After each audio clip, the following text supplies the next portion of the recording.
Embroidery करने से पहले हमें डिज़ाइन को फॉलो करना है और देखना है कि कौन सा डिज़ाइन है वो पहले होगा और कौन सा बाद में होगा।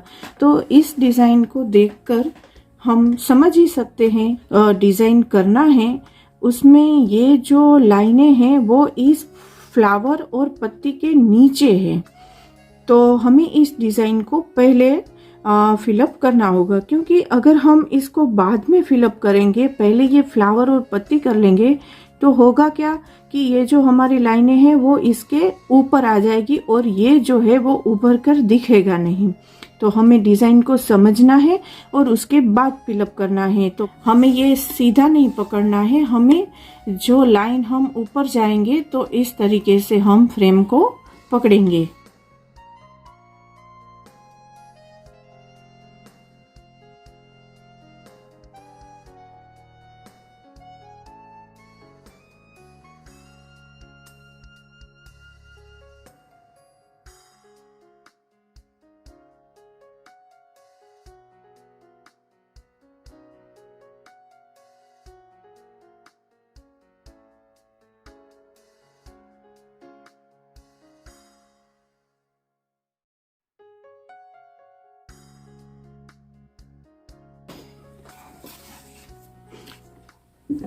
इस तरीके से ये सब हो जाए उसके बाद हमें ये जो नीचे वाला हमारा कर्व वाला डिज़ाइन है उसको हमें फिलअप कर लेना है।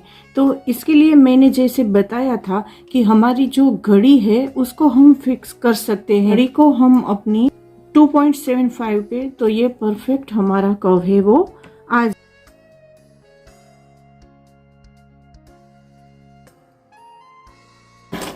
कर्व लेते वक्त फ्रेम को सीधा ही पकड़ना है, कोई ऐसा या ऐसा नहीं पकड़ना है, एकदम सीधा पकड़ना है, वो अच्छे से बिठेगा।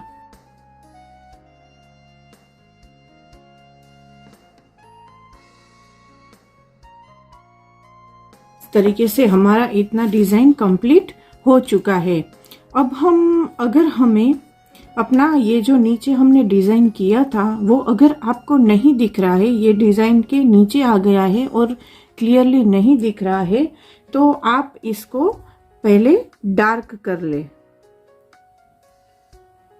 इस तरीके से हम पहले अपना जो नीचे वाला डिज़ाइन है उसको हम इस तरीके से डार्क कर लेंगे। अब हम पत्ती जब करेंगे तब इसको हम खड़ा नहीं रखेंगे, इस तरीके से हम इसको सीधा रखेंगे और जिस तरीके से पत्ती का डायरेक्शन है उसी तरीके से हम इसको फिलअप करेंगे।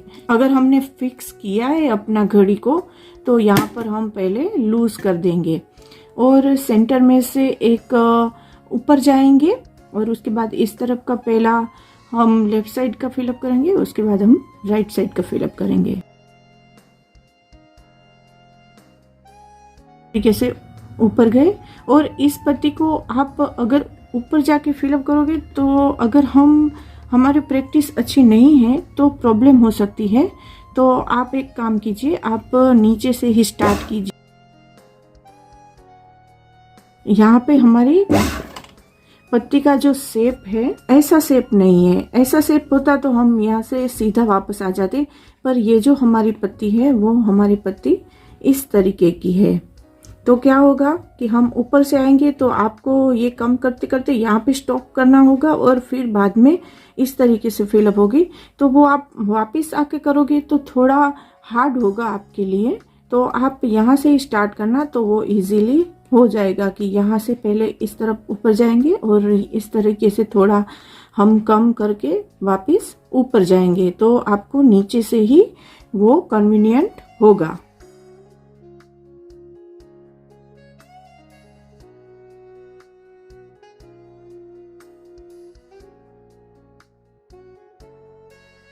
अभी हम दूसरी साइड, और यहाँ पे एक और चीज़ भी है, अगर आपने जो डिज़ाइन के ऊपर डार्क किया है वो अभी भी अगर अच्छे से नहीं दिख रहा है तो आप ये हमने किसी भी तरह का थ्रेड लगाया हुआ है उसी थ्रेड से हम इसका आउटलाइन एक बार कर लेंगे। इस तरीके से आप एक बार सारी जगह पर मशीन से इसे आउटलाइन कर देंगे तो भी आपका जो डिज़ाइन है वो क्लियर दिखेगा। और बाद में ये हम जिस कलर से फ्लावर को फिलअप करेंगे उसके नीचे ये हमारा जो थ्रेड है वो आ जाएगा, तो वो ऊपर दिखेगा नहीं।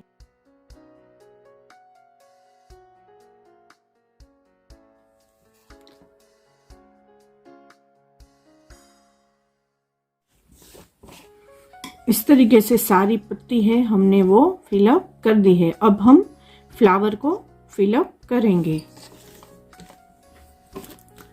डिजाइन में आप देख पाओगे तो फ्लावर जो है वो 2 कलर से फिलअप किए हुए हैं। एक लाइट पिंक कलर है और एक डार्क पिंक कलर से किया हुआ है।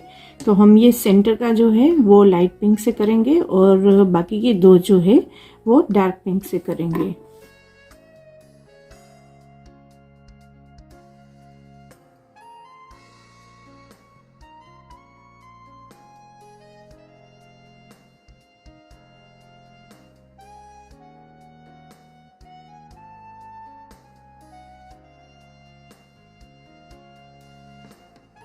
इस तरीके से फिलअप करने से क्या होगा कि हमारा ये जो फ्लावर है वो बाहर निकला हुआ दिखाई देता है। जैसे 3D एम्ब्रॉयडरी होती है उस तरीके से वो बाहर निकला हुआ अच्छे से दिखेगा। तो इस तरीके से हमने फिलअप किया है। बाकी के 2 भी कर लेते हैं।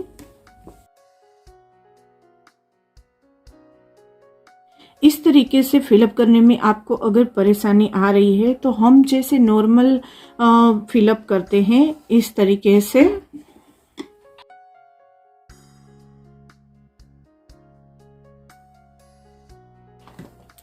तो आप इस तरीके से भी कर सकते हैं, वो भी अच्छा ही दिखेगा। पर ये थोड़ा ये जो हमने किया था वो थोड़ा इससे ज़्यादा अच्छा लगेगा। तो आपको जिस तरीके से कन्वीनियंट लगे आप उस तरीके से करो। डिज़ाइन आपका करने के बाद अच्छा दिखना चाहिए। इसमें कुछ हार्ड नहीं है, आपको देखो किस तरीके से करना है। पहले हम जो डिज़ाइन है उसका जो शेप है, इसका शेप देखो इस तरीके से आपको दिखाई दे ही रहा होगा कि इस तरीके से शेप है। तो हमें क्या करना है, यहाँ से स्टार्ट करना है। मैं सुई को एंटर करके आपको बताती हूँ। हमें यहाँ से स्टार्ट करना है।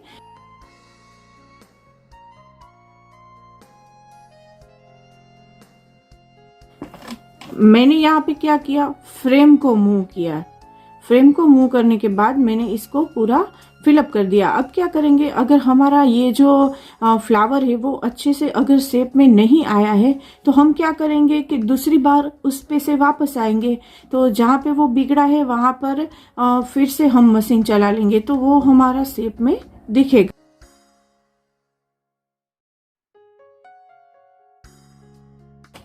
इस तरीके से वापस आना है और पीछे चले जाना है। वापस हमें वो एंड किया था वहीं पे आ जाना है। सिंपल है, अच्छा ही दिखेगा। आप ट्राई जरूर कीजिएगा। ट्राई करोगे तभी पता चलेगा कि हम कहाँ पे हमें अटक रहे हैं, कहाँ पे हम कर नहीं पा रहे हैं। ये सब चीज़ें आप अपने आप ही इंक्रीज करोगे तब भी हम परफेक्ट एम्ब्रॉयडरी कर पाएंगे। आप कॉन्सेंट्रेट के साथ अगर एम्ब्रॉयडरी करोगे तो मुझे नहीं लगता कि आपको ज़्यादा प्रॉब्लम या परेशानी हो। और स्टार्टिंग में अगर बिगिनर है, आपने अभी जस्ट स्टार्ट किया एम्ब्रॉयडरी करना, तो आप सिर्फ ना स्टिच छोटा बड़ा करने की ही ट्राई कीजिए। अगर आपका पहले ब्रेक पे कंट्रोल आ जाएगा ना तो आप एम्ब्रॉयडरी कर ही पाओगे। और आपको ये नहीं सोचना है कि आप मशीन पर बैठे और आपका जो शेप है वही परफेक्ट आए। भले ही आपका स्टार्टिंग में शेप ठीक से नहीं बैठ रहा है, स्टार्टिंग में सिर्फ क्या चीज़ ज़रूरी है कि आप जो भी ये स्टिच ले रहे हैं, मैं ये पहले अपना जो डिज़ाइन है वो कंप्लीट कर लूँ, उसके बाद में आपको थोड़ी जानने और समझने वाली बातें वो मैं आज आपको वीडियो में बताऊंगी।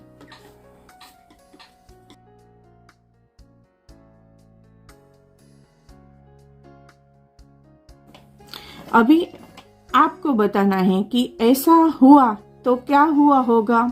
मैंने मेरे अगले वीडियो में दिखाया हुआ था कि जब ऐसा होता है तो क्या परेशानी होती है। ये भी आपको अभी नोट करना है कि ऐसा जब होता है तो हमारा बोबिन में थ्रेड है वो ख़त्म हो गया होगा। तो हमें इधर उधर कुछ चेक नहीं करना है, सीधा जाके बोबिन में ही हमें चेक करना है कि हमारा बोबिन का थ्रेड है वो फिनिश हो चुका है। आप मैं किस तरीके से कर रही हूँ वो आप बहुत ही ध्यान से देखिएगा, तो आपको वो अच्छे से जब एम्ब्रॉयडरी करोगे तो कर पाओगे। और एम्ब्रॉयडरी करते वक्त आप थ्रेड जो है वो ऐसे हाथ से तोड़ने का ही ट्राई कीजिए, क्योंकि हम ये हाथ से तोड़ते हैं तो वो जड़ में से टूटता है, हम कैंची से तोड़ते हैं तो वो ऊपर से ही टूटता है। तो हो सके तो हाथ से तोड़ने की ही आदत रखें।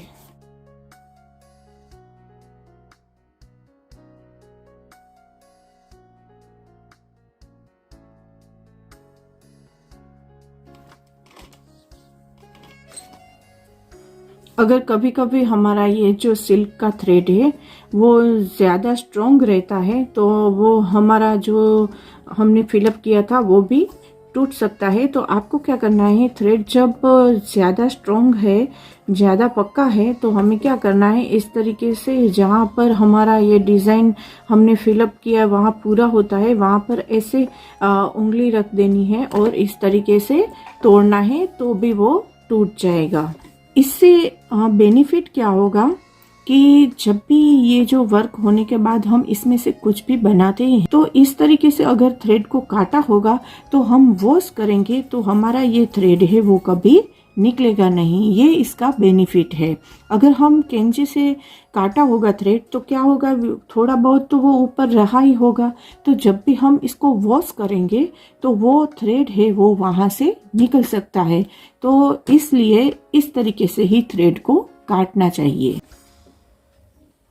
और हमने ये जो अपना डिज़ाइन है वो इतना रेडी कर लिया है। अब ये जो सेंटर है उसमें भी गोल्डन कलर के थ्रेड से ही फिलअप होगा, तो हम ये कर लेते हैं।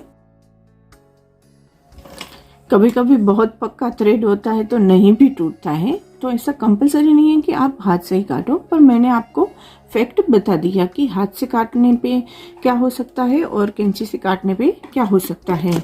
बाकी आप जैसा अच्छा लगे आप उस तरीके से करो। कैंची से भी काट सकते हैं हम इस तरीके से, पर बहुत नज़दीक से काटना है और हमने जो डिज़ाइन किया है वो न कट जाए वो भी ध्यान रखना है। तो इस तरीके से हमने अपना ये जो पूरा डिज़ाइन है, यहाँ पे मैंने सिंपल बनाया हुआ है, पर इसका यूज़ मैंने बताया उस तरीके से हम बॉर्डर में कहीं भी कर सकते हैं। तो आपको कैसा लगा मेरा आज का वीडियो ये आप बताइए मुझे कमेंट करके। और एक चीज़ मैं और आपको बता, जो कमेंट में क्वेरी आती है कि कोई एम्ब्रॉयडरी करते वक्त आपको जो भी मेरे व्यूवर्स है उनको जो परेशानी होती है, और तो अभी मैं टाइम निकाल के उसके बारे में भी क्लियर करूँगी कि वो परेशानी क्यों आती है और उसका सॉल्यूशन क्या है। तो ऐसे जो कमेंट के वीडियो है तो वो मैं संडे के दिन ही अपलोड करूँगी। तो ज़रूरी है कि आपका नोटिफिकेशन है वो ऑन होना चाहिए, क्योंकि मैं जब भी वीडियो डालूं तो आपको वो मिले।